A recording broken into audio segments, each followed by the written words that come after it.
1.5 വയസ്സല്ല എൻ്റെ കുഞ്ഞിന് ബ്രഷ് ചെയ്യാൻ ഭയങ്കര ഇഷ്ടമാണ്. ഇതെങ്ങനെ ഞാൻ 1.5 വയസ്സിൽ അവനെ ബ്രഷിങ് ഇൻട്രൊഡ്യൂസ് ചെയ്തെടുത്തു എന്നുള്ളതിൻ്റെ സ്റ്റോറിയാണ് ഞാനിന്ന് പറയാൻ പോകുന്നത്. ആക്ച്വലി കേൾക്കുന്നവർക്ക് ഇത് എന്താ ഇങ്ങനെ ഒരു സ്റ്റോറി എന്ന് തോന്നാം. ബിക്കോസ് ഞാൻ കേട്ടിട്ടുണ്ട് പല അമ്മമാരും പറയുന്നത് അവരുടെ കുഞ്ഞുങ്ങളെ ബ്രഷ് ചെയ്യിപ്പിക്കുക എന്ന് പറയുന്നതാണ് ഏറ്റവും വലിയ ചടങ്ങ്. രാവിലെ ഒരു യുദ്ധമാണ് വീട്ടിൽ നടക്കുന്നത് എന്നൊക്കെ. ഞാൻ എങ്ങനെയാണിത് സ്റ്റെപ്പ് ബൈ സ്റ്റെപ്പ് ചെയ്തെടുത്തത് എന്നാണ് പറയുന്നത്. ഡെലിവറി കഴിഞ്ഞിട്ട് ഹോസ്പിറ്റലിൽ നിന്ന് ഡിസ്ചാർജ് ആകുമ്പോഴേ പീഡിയാട്രീഷ്യൻ പറഞ്ഞിരുന്നു ഫീഡിങ് കഴിഞ്ഞിട്ട് ജസ്റ്റ് നനഞ്ഞ തുണി വെച്ചിട്ട് വായൊക്കെ തുടച്ചു കൊടുക്കണം, ഗംസ് തുടയ്ക്കണം, നാവ് തുടയ്ക്കണം എന്നൊക്കെ. അത് എനിക്ക് എപ്പോഴും പോസിബിൾ ഒന്നും അല്ലായിരുന്നു. വല്ലപ്പോഴും എനിക്കത് ഓർമ്മ വരുമ്പോഴോ അല്ലെങ്കിൽ എനിക്കിങ്ങനെ ഓക്കെ ചെയ്യണം എന്നൊക്കെ തോന്നുമ്പോൾ മാത്രമായിരുന്നു ഞാനിത് ചെയ്തുകൊണ്ടിരുന്നത്. പിന്നെ ബ്രഷിങ് എന്നൊരു ഇതിലോട്ട് സ്റ്റാർട്ട് ചെയ്ത് മുന്നേ ആദ്യത്തെ പല്ല് വന്നിട്ടാണ്. പല്ല് വരുന്നത് ഇവർ ഭയങ്കര ലേറ്റ് ആയിട്ടാണ്.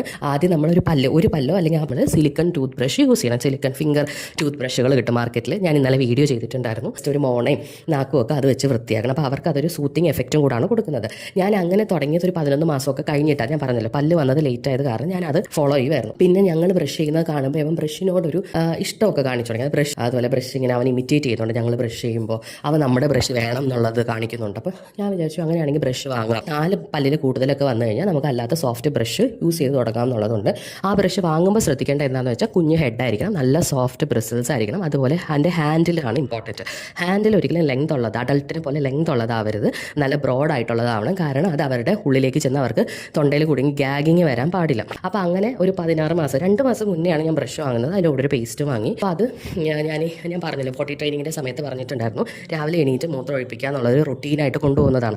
അതോടൊപ്പം തന്നെയാണ് ഞാൻ ഈ മുഖം കഴുകുക എന്നുള്ളതും. അതായത് മൂത്രം ഒഴിച്ച് കഴിഞ്ഞ ഉടനെ മുഖം കഴുകി അങ്ങനെ ഡ്രസ്സ് മാറ്റിയാണ് ആ റൊട്ടീൻ പോകുന്നത്. അപ്പം മുഖം കഴുകാൻ വരുന്ന സമയത്ത് ഞാൻ ബ്രഷ് പതുക്കെ ഇൻട്രൊഡ്യൂസ് ചെയ്ത് തുടങ്ങി. അപ്പോൾ വീട്ടിൽ 2 ബ്രഷ് ഉണ്ടായിരുന്നു. ഞാൻ പറഞ്ഞ ആദ്യത്തെ സിലിക്കൺ ബ്രഷും പിന്നെ പുതിയ വാങ്ങിയ ബ്രഷും. അപ്പോൾ ഒന്ന് അവൻ്റെ കയ്യിൽ ബ്രഷ് കൊടുക്കുമ്പോൾ ഒന്ന് മറ്റേ ബ്രഷ് വെച്ച് ഞാൻ ബ്രഷ് ചെയ്യും, അവൻ്റെ വായിൽ ബ്രഷ് ചെയ്ത് കൊടുക്കും, പിന്നെ തിരിച്ചങ്ങനെ. അപ്പോൾ അതൊരു പ്ലേഫുൾ മാനറിലാണ് ഞാനത് ഇൻട്രൊഡ്യൂസ് ചെയ്തത്. അല്ലാതെ അവനെ പിടിച്ചിരുത്തി ആ ബ്രഷ് ചെയ്ത് തുടങ്ങണം, ഇന്ന് പല്ല് കാണിക്കുക, അങ്ങനെയല്ല. അവനെന്നും അതൊരു കളിയായി. പിറ്റെന്നും 2 ദിവസം കഴിഞ്ഞപ്പോഴൊക്കെ അവൻ പിന്നെ അവിടെ വന്ന് മുഖം കഴിയുമ്പോൾ അവൻ ബ്രഷിലോട്ട് ചൂണ്ടിക്കാണിച്ചു തുടങ്ങി, ബ്രഷ് ചെയ്യണം എന്ന് കാണിച്ചു തുടങ്ങി. അപ്പോൾ അവനെ ഇഷ്ടപ്പെടുന്നു എന്ന് മനസ്സിലായി. പിന്നെ എനിക്ക് പറയാനുള്ളതെന്ന് വെച്ചാൽ വൺസ് ബ്രഷിങ്ങോ എന്ത് ഹാബിറ്റ് കൊച്ചിൽ ഇൻട്രൊഡ്യൂസ് ചെയ്ത് തുടങ്ങിയാൽ അത് കൺസിസ്റ്റൻ്റ് ആയിട്ട് കൊണ്ടുപോകാനാണ് നമ്മൾ ശ്രദ്ധിക്കേണ്ടത്. ഒരു ദിവസം സ്കിപ്പ് ചെയ്യുന്നതൊക്കെ ഓക്കെ, പക്ഷേ അതിൽ കൂടുതൽ സ്കിപ്പ് ചെയ്യാണ്ടിരിക്കുക. കാരണം അവർക്ക് കൺസിസ്റ്റൻസിയാണ് അവരുടെ ബിഹേവിയറിൽ ആ ഹാബിറ്റ് നമുക്ക് കൊണ്ടുവരാൻ പറ്റുന്നത്. അങ്ങനെയാണെങ്കിൽ മാത്രമേ അതിനോട് അവർ സ്റ്റിക്ക് ഓൺ ചെയ്യുള്ളൂ.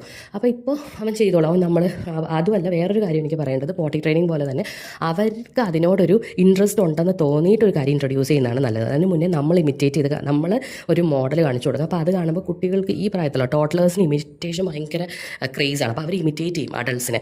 അതുവഴി അവരിലോട് അതിനൊരു ഇൻട്രസ്റ്റ് ഉണ്ടാക്കി എടുത്തിട്ട് അത് പതുക്കെ ഇൻട്രൊഡ്യൂസ് ചെയ്ത് കഴിഞ്ഞാൽ അവർക്ക് എന്തോ വലിയ കാര്യം ചെയ്യുന്ന പോലെ തോന്നും. അപ്പോൾ അത് നമുക്കൊരു ഈസി ടാസ്ക് ആയിരിക്കും. പിന്നീടുള്ള അപ്പോൾ ചെറുതിൽ ഈ ഒരു പ്രായത്തിൽ തന്നെ ഒരു വയസ്സോ 1.5 വയസ്സിലൊക്കെ തന്നെ ഇങ്ങനത്തെ ഹാബിറ്റ്സ് നമ്മൾ ഇൻട്രൊഡ്യൂസ് ചെയ്യുവാണെങ്കിൽ ഇത് വലിയൊരു ടാസ്ക് ആയിട്ട് നമുക്ക് ഫീൽ ചെയ്യത്തില്ല. അപ്പോൾ ഇത് പറ്റുന്നവർ ഇതൊന്ന് ഫോളോ ചെയ്ത് നോക്കുക. എനിക്ക് വിജയിച്ച ട്രിക്കാണിത്.